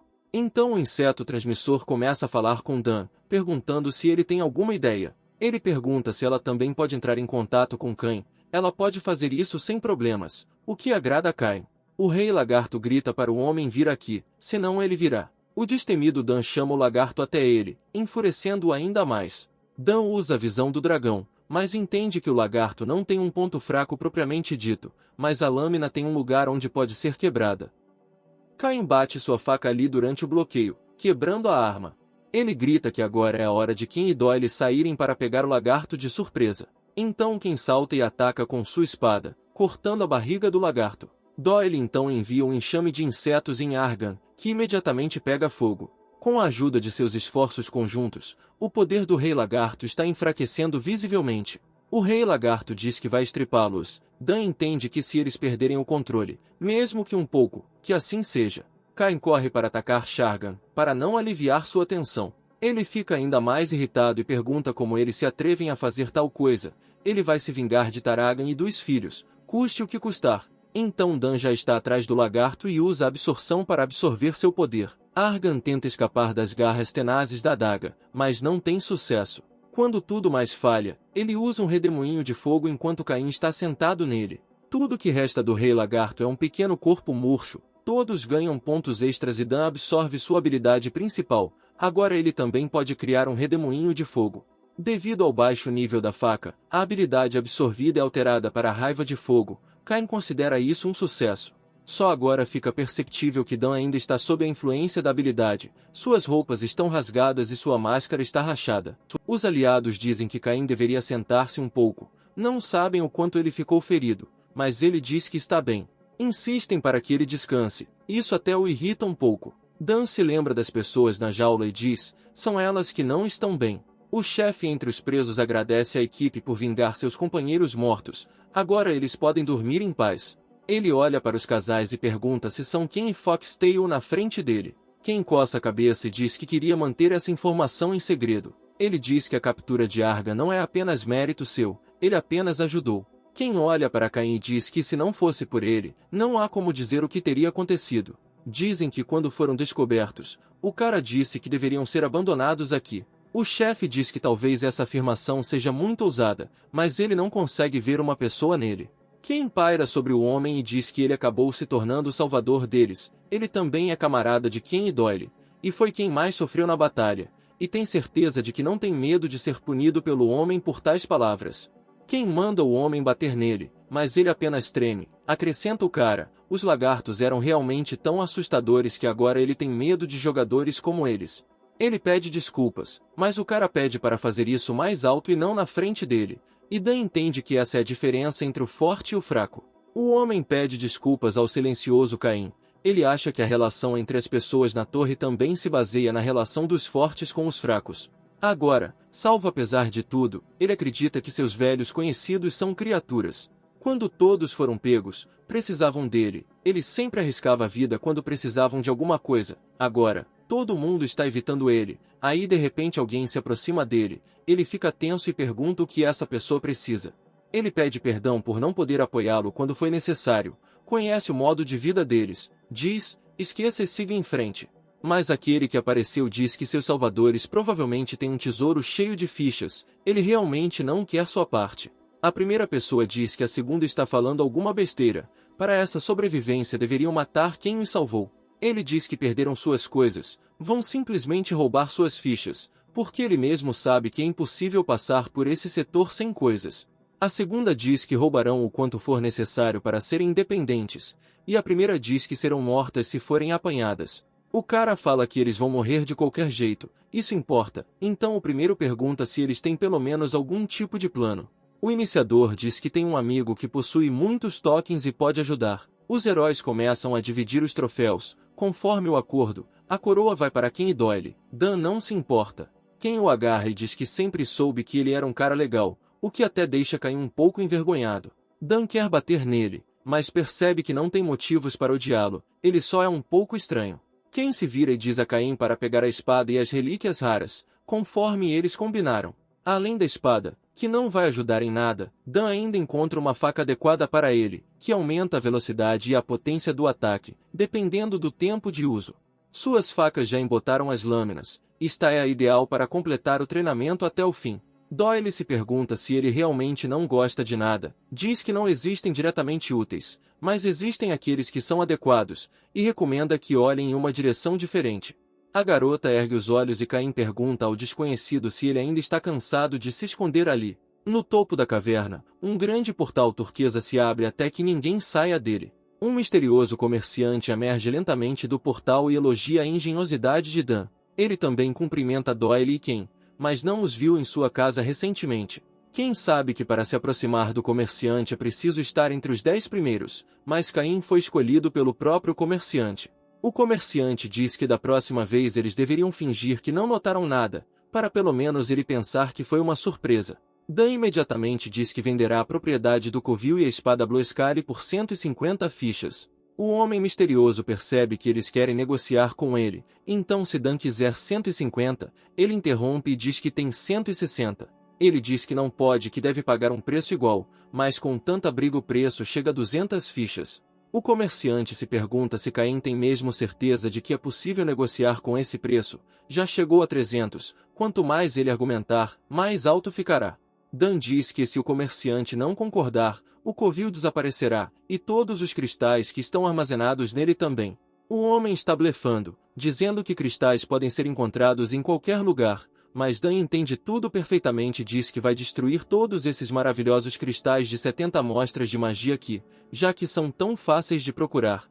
Parece que a recompensa por tal covil não é suficiente, mas na verdade a recompensa é o direito de possuí-lo, pois é aqui que se extraem cristais quase do mais alto padrão. Esta é praticamente a única forma de trocar magia. E aqueles cujo padrão está acima de 70 são incrivelmente bem avaliados, então por que o comerciante colocou os olhos aqui?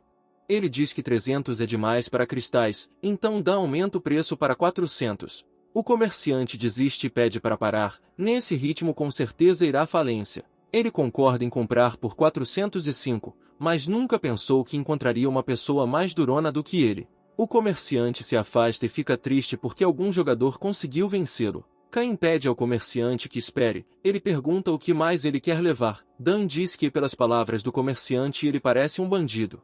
Quando ele diz que quer comprar alguma coisa, o rosto do homem se abre incrivelmente em um sorriso. Ele se pergunta o que Dan quer. O cara aponta para o rosto e diz que quer a mesma máscara, senão essa está quebrada. Ele diz que tem muitos deles e os venderá por apenas 4 unidades de força, mas Caim diz que os aceitará dele de boa vontade. O casal que está ao lado fica extremamente surpreso com o que está acontecendo. O comerciante diz que isso é demais, então Dan anuncia que está cancelando o negócio. O comerciante fica cheio de ódio, e então volta à sua posição habitual e diz que eles fizeram um ótimo trabalho, então Caim pode aceitar isso como uma oferta especial, e se Dan continuar fazendo isso, ele não voltará.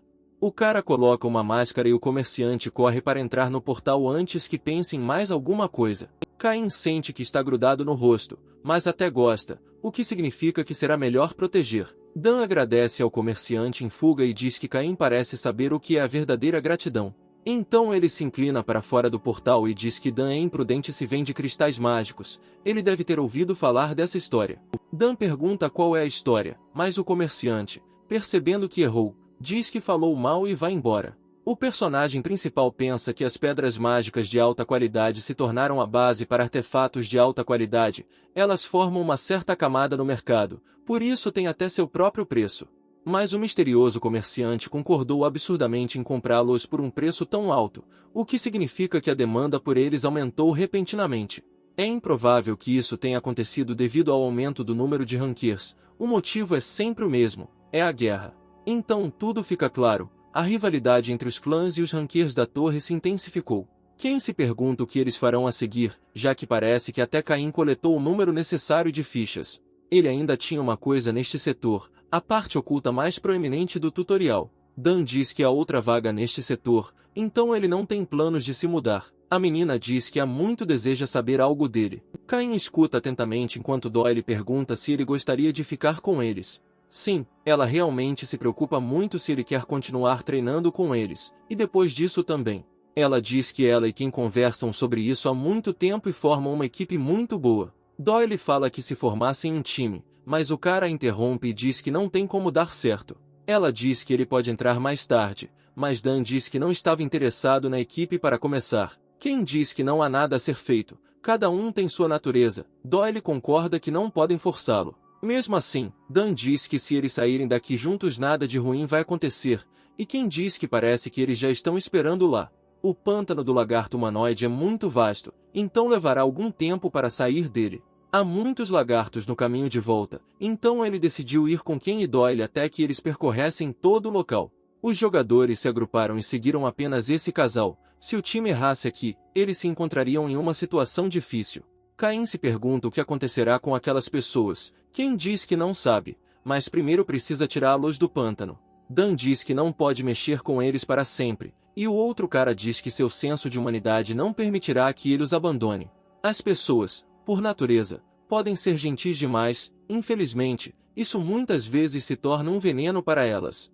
Doyle compartilha comida com os sobreviventes e pede desculpas por não poder oferecer mais. Mesmo que Dan diga que essas pessoas podem apunhalá-los pelas costas, é improvável que eles o ouçam, mas está tudo bem, ele irá embora logo de qualquer maneira.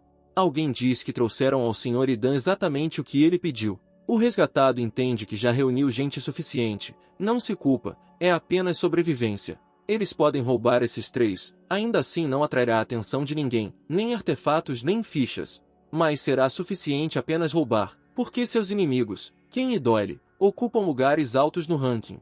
Se ele sacudi-los, o primeiro lugar está garantido para ele, mas o cara da máscara é meio assustador. Essa máscara branca e olhar arrepiante, é como um demônio que vê através de você, dá arrepios em Dan. Alguém disse que várias pessoas do grupo não se sentiram bem. Todos reclamam do destino, pedem para ir mais devagar, realmente não gostam de não ter nada. Quem já está pensando que dar-lhes algumas fichas e deixá-los aqui pode não ser uma má ideia? A primeira pessoa libertada diz que essas pessoas estão presas há bastante tempo e ele mesmo pergunta se os três, apesar da vida agitada, poderiam relaxar em algum lugar próximo.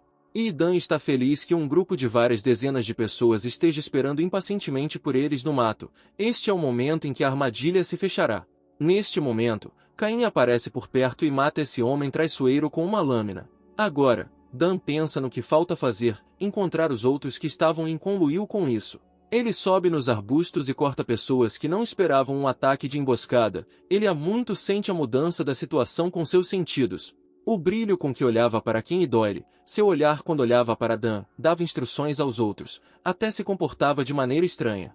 Era óbvio que ele estava escondendo alguma coisa, então Cain aproveitou seus sentidos aguçados, preparando-se para qualquer eventualidade. Ele decidiu que acertá-los primeiro, antes mesmo de começarem, seria a melhor opção. Quem pergunta o que Dan está fazendo, ele, por sua vez, se pergunta se quem é um tolo ou simplesmente não pensa direito. Aí ele vê que quase todos os resgatados agora estão agressivos, então ele entende o que está acontecendo. O homem que foi evitado por todos os salvos pergunta o que está acontecendo aqui. E então o instigador o mata, porque eles não precisam de lixo como ele. E quem se pergunta como eles poderiam matar um simples jogador por nada. Ele entende que quem chegou foi quem colocou as pessoas naquela jaula por meio de um acordo firmado com os monstros. Eles fingem estar feridos e fracos para atrair outras pessoas para uma armadilha. Os monstros recebem o saque como o próprio jogador, e os catadores pegam fichas e artefatos.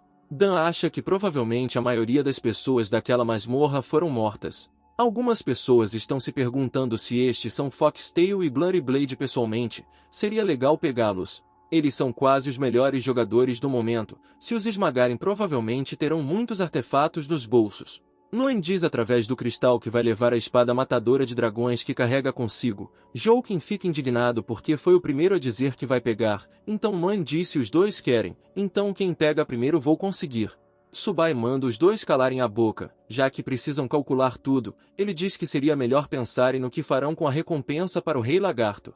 Então Tsubai diz a Jouken para entrar em contato com Idan, caso contrário ele já estará ausente há muito tempo. Joen também não responde. Tsubai pede a Noen para verificar se ele está bem. Ele chama a Noen, mas em resposta há apenas um silêncio completo, sem contar os sons habituais de tagarelice. Tsubai percebe que os dois estavam apenas discutindo sobre a espada matadora de dragões, para onde poderiam ter ido. Este último entende que só pode ser um ataque, o que significa, muito provavelmente, já foram mortos. Grita onde estão, está em 15º lugar no ranking, e em termos de habilidades, talvez em primeiro. Ele não entende por que não conseguiu reconhecer os sinais do ataque antes de todos morrerem. Neste momento ele vê o cadáver de um de seus camaradas recentemente vivos. Acontece que ele ainda está quase morto, ele sussurra que seu camarada deveria fugir imediatamente daqui. Enquanto isso, Ken e Doyle lutam contra um grupo de atacantes, sem entender o que fizeram para causar isso. Caim aparece e lida com uma pilha enorme de gente, alguém grita para que alguém o detenha. Os sobreviventes imploram por misericórdia, juram que só fizeram o que lhes foi ordenado. Ken pergunta como eles diferem de Argan, mas eles não entendem o que ele quer dizer. Ele esfaqueia uma das pessoas e diz que o lagarto que comia gente pelo menos chorou quando sua esposa foi morta, e tudo o que eles podem fazer é negociar escravos. Quando criança, o pai de Ken era um ranqueador de alto nível, mas desistiu de tudo e conquistou tudo que conquistou sozinho. Os destacados Ken e Doyle estão sentados em uma pedra. Dan entende que ele ainda pensava que estava salvando pessoas cativas, mas descobriu-se que ele apenas matou peões que eram prisioneiros em um sentido diferente, e os líderes permaneceram impunes. Isso aconteceu com ele algumas vezes na África, mas esta foi a primeira vez que Ken e Doyle encontraram isso. Caim pensa que agora eles provavelmente duvidam das pessoas e sentem raiva delas por fazerem coisas assim, são sentimentos complexos. Não há cura para isso, resta apenas colocar seus pensamentos em ordem por conta própria. Quem pergunta se Caim realmente não se importa, ele diz que está acostumado. Bloody Blade não consegue imaginar que tipo de vida Dan deve ter tido, todo mundo é realmente assim em seu mundo. Mas ele apenas diz que se todos naquele mundo se tornarem como ele, então o mundo inteiro ficará completamente louco. Quem pede permissão para contar a verdade, Caim não resiste. O cara diz que aquelas falsas vítimas dos lagartos tinham tanto medo de Dan, até ele Doyle tem um pouco de medo dele. Ele não entende como Caim consegue manter a compostura mesmo em tal situação, se ele realmente suspeitou deles desde o início. Ou tudo é mais simples e Dan simplesmente não confia em ninguém, inclusive neles. Caim entende que aqui, onde estão todos os jogadores, é extremamente perigoso construir um time baseado na confiança, mas, mesmo assim, os dois conseguem não se considerar estranhos. O sorridente Ken e o bem-humorado Doyle, eles têm tantos sentimentos e emoções humanas. De qualquer forma, ele e Caim têm pontos de vista diferentes, e infelizmente são diferentes, então ele agora diz que eles precisam terminar agora. Ken é parado por Doyle, que queria devolver Caim. Ela pergunta o que há de errado com ele, ele pede que ela se sente. Ela não entende como eles podem se separar assim quando Caim fez tanto bem para eles, mas Ken diz que foi a melhor opção. Então eles percebem que em uma das espadas está pendurado um chaveiro, que é o emblema de Aranda. Na verdade, é estranho que pessoas de Aranda e da Ilha das Flores Azuis, que seguiram tão cuidadosamente a ordem em seu treinamento, de repente criem tanto caos. Atrás de Aranda há uma Ilha da Flor Azul, e clãs tão grandes dentro da torre podem ser contados nos dedos de uma mão. Claro, há muitos candidatos para membros, então eles são livres para escolher.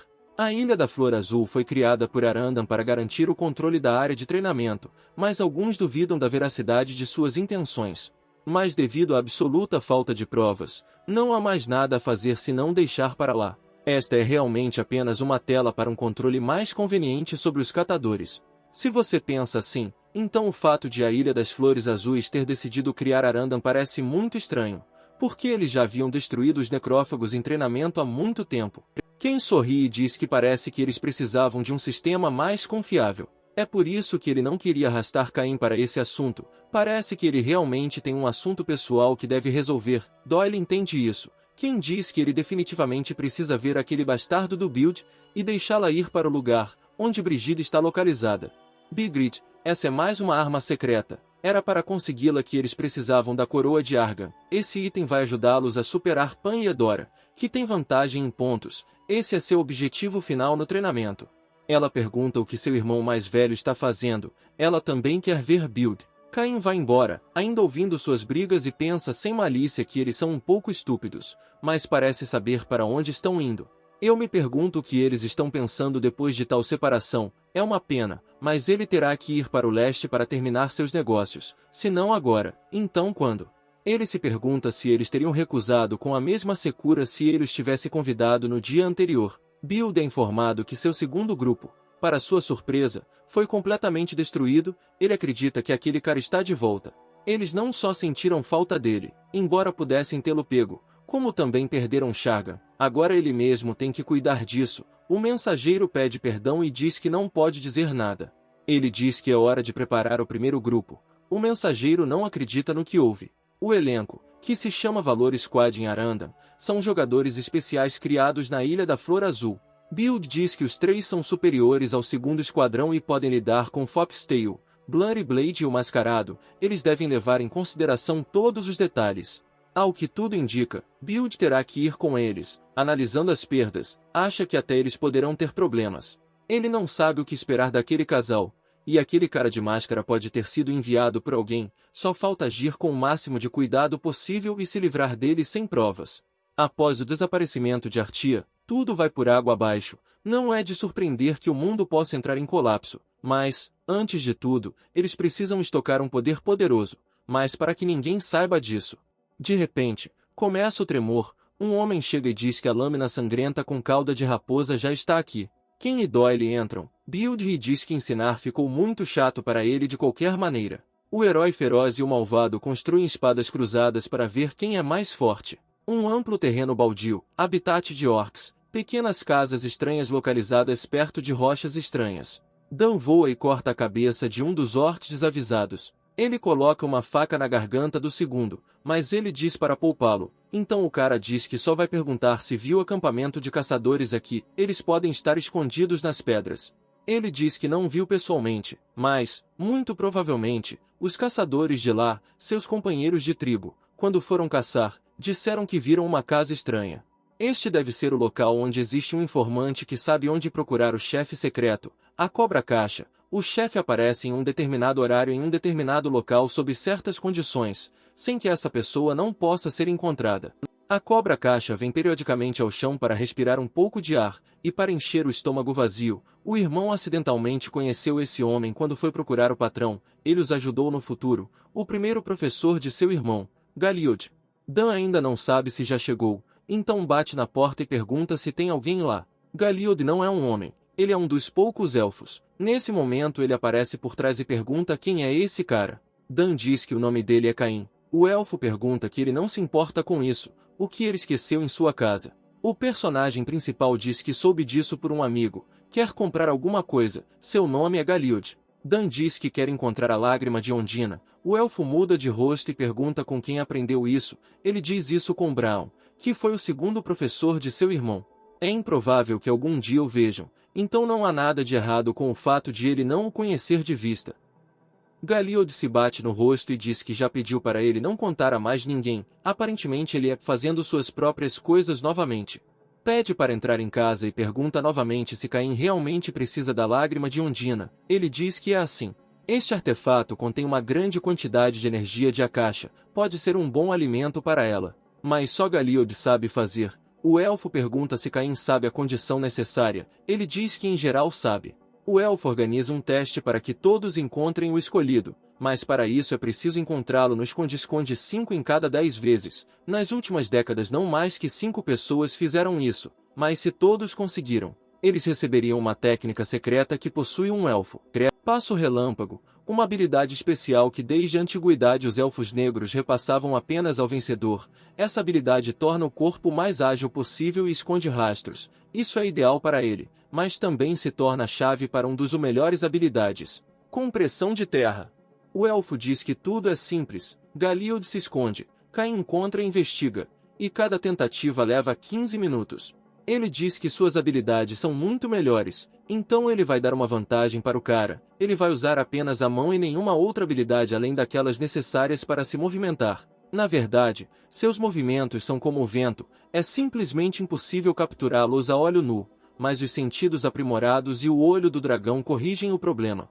Dan segue a trilha e encontra o elfo. Para sua incrível surpresa, o relâmpago tem uma desvantagem, mais significativa: os movimentos deixam pequenas ondas. É óbvio que suas habilidades não lhe permitirão perder a chance de receber uma recompensa. Desta vez o elfo foi para o oeste, atrás daquela árvore seca que não se destaca em nada. Ele joga a faca para distrair Galíod enquanto ele aparece por trás para tocá-lo. Ele consegue isso. Ele está feliz por esta ser a primeira tentativa bem-sucedida contra ele.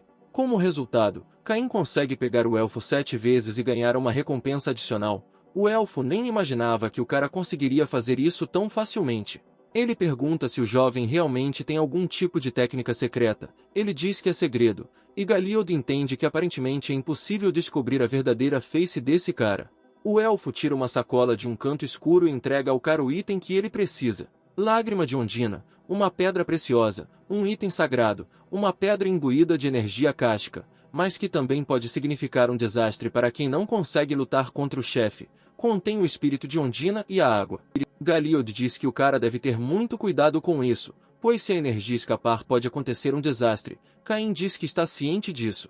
Inicialmente, a caixa era algo que não pode se manifestar no mundo material, e se alguém tentasse, haveria uma grande explosão. O elfo também entrega um livro que descreve a habilidade do passo relâmpago. Os movimentos do corpo ficam mais rápidos, e há também uma chance de um ataque rápido. Depois de aprender uma habilidade com sucesso, Dan sente como se seu corpo tivesse ficado mais leve. A partir daquele momento ele pode se mover rapidamente, seus sentidos ficaram mais aguçados e suas habilidades físicas ficaram mais desenvolvidas. Então, o vaso está pronto, agora só falta encontrar o que precisa ser preenchido com ele. A única característica que falta a Caim é a magia. Após derrotar a cobra, esse problema estará resolvido. O elfo percebe que desta vez o treino está cheio de jogadores incríveis, e Caim está entre eles. Ele está esperando há centenas de rodadas por alguém que consiga entendê-lo. Talvez ele esteja apenas ficando velho. Dan pergunta ao elfo se havia mais alguém além dele. Ele diz que pareciam ser irmão e irmã, receberam tudo o que ele fez. Parece que Caim os conhece. Provavelmente são Edor e Pan, que ocupam o primeiro e o segundo lugar. Para tal classificação, eles tinham que estar aqui. Galíod pergunta por que ele precisa de uma lágrima. Ele não parece um mágico ou um alquimista. Ele diz que quer ir atrás da cobra-caixa, o que faz o elfo pensar um pouco e Dan ficar desconfiado. Galíod pede perdão e diz que dessa vez ela já foi morta antes dele. Como aqueles dois conseguiram descobrir esse lugar? Ninguém sabia disso. Exceto Artia. Durante o treinamento, ela poderia aparecer uma vez a cada 3 dias. Esses traços indicam que cerca de uma semana se passou. Eles pegaram apenas as partes mais necessárias, veneno e energia. Parece que mesmo que uma dúzia de heróis atacassem, não seria fácil segurá-la. Então como eles poderiam fazer isso juntos? Parece que ele nem percebe o quão fortes essas pessoas podem ser, ou se elas tinham alguma coisa. Ele encosta as costas na pedra, perguntando-se o que pode fazer agora se não conseguir derrotar a cobra porque ela já está morta.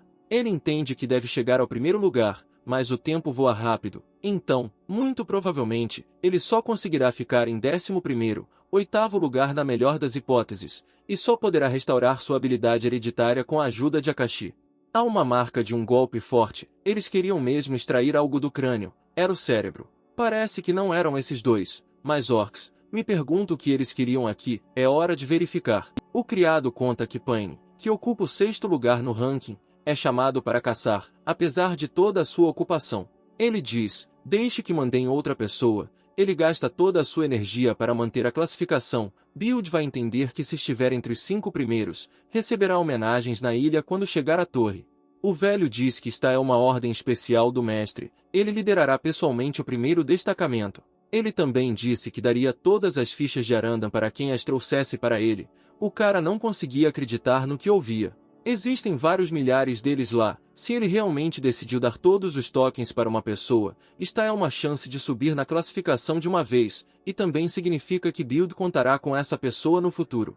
O senhor também observa que é preciso ter muito cuidado, já que aquelas pessoas destruíram completamente o segundo destacamento, então Paine entende se isso significa que todas as fichas foram tiradas deles. Isso significa que ele pode subir ainda mais na classificação. Ele pede para avisar a Build que está avançando agora. Enquanto isso, Dan segue lentamente o rastro de sangue deixado pelos orcs para descobrir o que eles estão fazendo. O sistema informa que ele entrou na caverna da Cobra Kashi, mas não ouviu falar que ela tinha outro habitat. Talvez seus filhotes ou um macho estejam aqui, mas os orcs não poderiam arrastar o cérebro para cá assim, algo está impuro aqui. E mesmo que seja assim, então há claramente algo relacionado com esta cobra. Caim parece surpreso quando os orcs se reuniram e realizaram algum tipo de ritual perto do cérebro. Eles tentam ressuscitar a cobra através do sacrifício de seu guerreiro. Dan entende que isso não é normal, mas naquele momento uma cobra gigante cresce no cérebro. A missão oculta era que você pudesse imbuir qualquer um de seus objetos com energia para reanimá-lo. Caim recebe a tarefa de destruir a cobra antes que ela cresça completamente. A recompensa é desconhecida. Entretanto, o próprio herói pensa que desta forma o resultado pode ser ainda mais bem-sucedido. Quanto mais tempo a cobra for ressuscitada, mais energia ela terá. O principal ingrediente do renascimento é a energia. Ela, como a lâmina de Báthory, absorve o que lhe é dado. Mas quanto mais ela cresce, mais ela vai querer absorver ainda mais, mas onde ela pode encontrar comida suficiente para enchê-la ao máximo? Uma lágrima não é suficiente, então ele não tem escolha a não ser fazer mais sacrifícios. O 21º líder dos lagartos, Crarak, diz que eles não deveriam deixar escapar aos orcs que seu rei está morto, caso contrário eles atacarão imediatamente. Acontece que sua cabeça se divide por um bom motivo. Caim aparece por trás e a divide. Ele inicia uma luta entre o lagarto e o orc, e ambos morrem. Então ele usa uma raiva ardente, mesmo que o nível seja fraco, mas ele pode acender um fogo. Os lagartos veem isso e pensam que os orcs estão invadindo, estão se preparando para a guerra, e Dan decide jogar ainda mais lenha na fogueira.